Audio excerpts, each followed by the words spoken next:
कन्हैया, कृष्णा, नंदलाल या कह लो माखन चोर, कोई फ़र्क नहीं पड़ता, क्योंकि ये और ऐसे ही अनगिनत नामों से भगवान कृष्ण अपने भक्तों में जाने और पूजे जाते हैं। उनके भक्तों का उन पर आज भी अटूट विश्वास है। आज़ादी के बाद की बात है, ललितपुर जिले में रहने वाली एक सीधी सादी भोली भाली औरत कृष्णा की बहुत ज़बरदस्त भक्त थी। उसने अपनी भक्ति क्या यही गुण अपने बेटे में भी डाल दिया था। वह तो दिन रात कृष्णा की भक्ति करती ही थी। उसने अपने बेटे को भी कृष्ण मंदिर में सेवा करने के लिए लगा दिया था। उसका बेटा भी अब जवान हो गया था, लेकिन वह औरत बूढ़ी होने के बाद भी दिन रात कृष्णा को याद किया करती थी।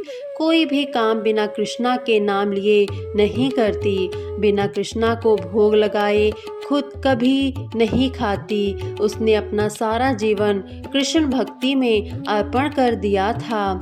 एक बार वह अपने छत पर सो रही थी। सुबह सुबह घना कोहरा होने की वजह से जब वह जगी और नीचे उतरने लगी तो उसे कुछ दिखाई नहीं दिया और वहां से वह सीधे धड़ाम से नीचे गिरी। इतनी ऊंचाई से नीचे गिरने की वजह से उसके दोनों पैरों टूट गए और वह अब चलने फिरने में सक्षम ना रही।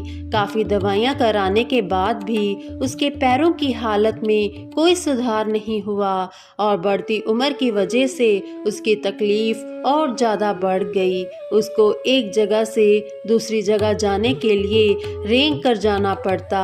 जहाँ पहले वह रोज मंदिर जाकर कृष्णा की पूजा किया करती थी, अब उसे 4 कदम की दूरी तय करना भी मुश्किल हो गया था।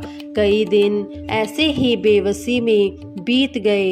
एक दिन उस औरत को कृष्णा पर काफ़ी गुस्सा आ गया।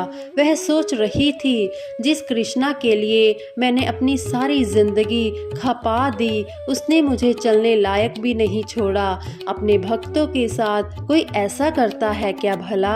अगर ऐसी ही बात है तो मैं भी वही करूँगी जो कृष्णा ने मेरे साथ किया है। अगर मैं नहीं चल सकती तो कृष्णा को भी नहीं चलने दूंगी। औरत ने कृष्णा की मूर्ति के पैर तोड़ने का ठान लिया।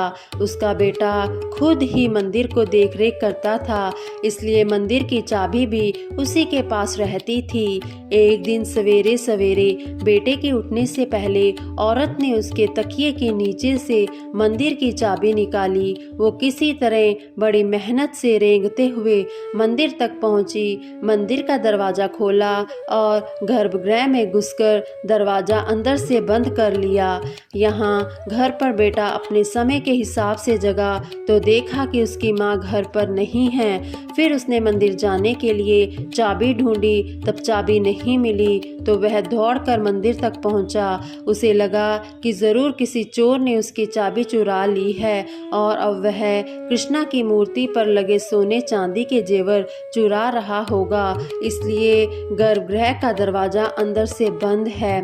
काफ़ी देर तक दरवाज़ा खटखटाने के बाद जब अंदर से दरवाज़ा खुला तो बेटा और वह सभी लोग जो वहाँ पर इकट्ठा हो गए थे, यह देखकर हैरान रह गए कि जो बूढ़ी औरत पहले ठीक से खड़ी भी नहीं हो पाती थी, वह एकदम स्वस्थ और अपने दोनों पैरों से चलकर गर्भगृह से बाहर आई।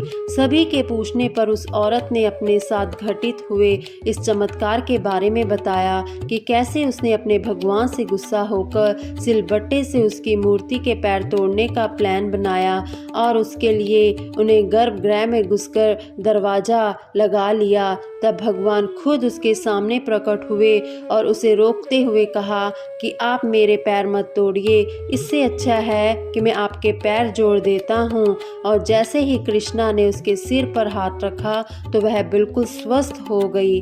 भगवान कृष्णा कब किसको कैसे प्रसन्न होंगे कोई नहीं बता सकता। लोगों को लगेगा कि इस औरत को भगवान ने भय से दर्शन दिए, लेकिन उसमें भी उस औरत की जीवन भर का समर्पण और भक्ति छिपी हुई थी। आशा करती हूँ आप सभी को यह कहानी बहुत पसंद आई होगी। कृपया करके वीडियो को लाइक करें, चैनल को सब्सक्राइब करें और कमेंट में जय श्री कृष्णा ज़रूर लिखें। खुश रहें और हमेशा मुस्कुराते रहें। धन्यवाद।